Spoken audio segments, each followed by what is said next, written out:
So you've got these options, I said. What will you do? My client paused, a long pause. Then she said, I could do any of them. I'm just not sure I want to. That pause changed everything.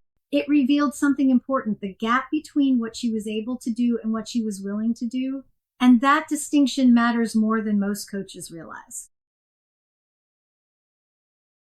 Clients can often do many things. They have the skills, the resources, the opportunity.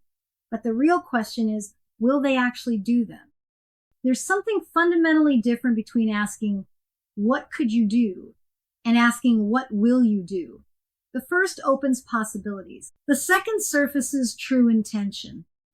And when silence follows that question, when the client pauses before answering, pay close attention. That pause often signals that the real conversation is about to begin. Something underneath needs exploration.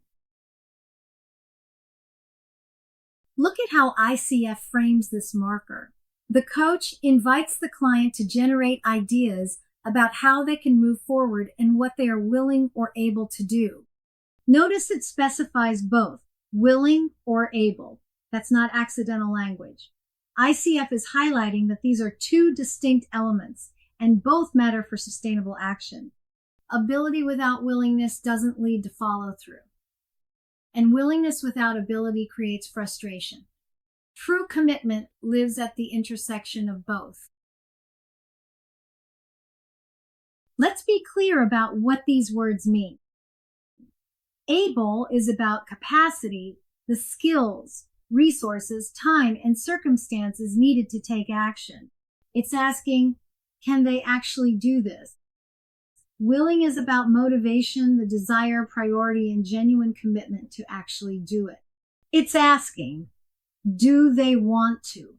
A client may be fully able, but completely unwilling to take a particular action.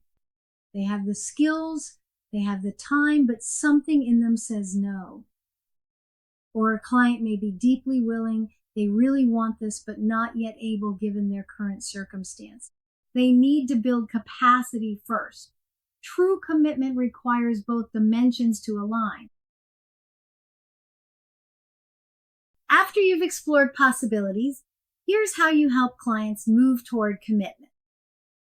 Now that we've talked about all that you could do, what will you do? What are you able to do? What are you willing to do? And what do you want to commit to? These questions create a natural progression from exploring options to making real choices. And if the client hesitates at any point, that's not a problem. That's valuable information. Maybe the goal isn't right. Maybe the approach needs to change. Maybe there's something underneath that needs attention first. Don't push past the hesitation. Get curious about it. Here's where coaches stumble. First, assuming ability equals willingness. Just because a client can do something doesn't mean they want to or will prioritize it. Don't confuse capacity with commitment. Second, pushing clients toward commitment they haven't genuinely chosen. The coach's job is to facilitate clarity, not manufacture commitment. If you're steering them toward an action, ask yourself whose agenda you're serving. Third, and this is important, treating unwillingness as resistance. When a client isn't willing, don't label it as a problem to overcome. It's valuable information to explore. Unwillingness often signals something important. Maybe the goal isn't aligned with their values. Maybe the approach doesn't feel right. Maybe there's an underlying concern that needs attention. So when a client isn't willing to take action, resist the urge to convince them. Get genuinely curious about what's behind their hesitation. Remember, unwillingness is data. It reveals valuable information about the goal itself, the proposed approach, or deeper concerns that need exploring. And above all, honor their choice. Respect the client's autonomy to choose their actions or to choose not to act. That's where true coaching happens. We're not here to make them do anything. We're here to help them see clearly and choose freely. Generating ideas and choosing among them is one way to create new thinking. Another is to help clients see their situation from an entirely different angle. That's reframing, which we'll explore next.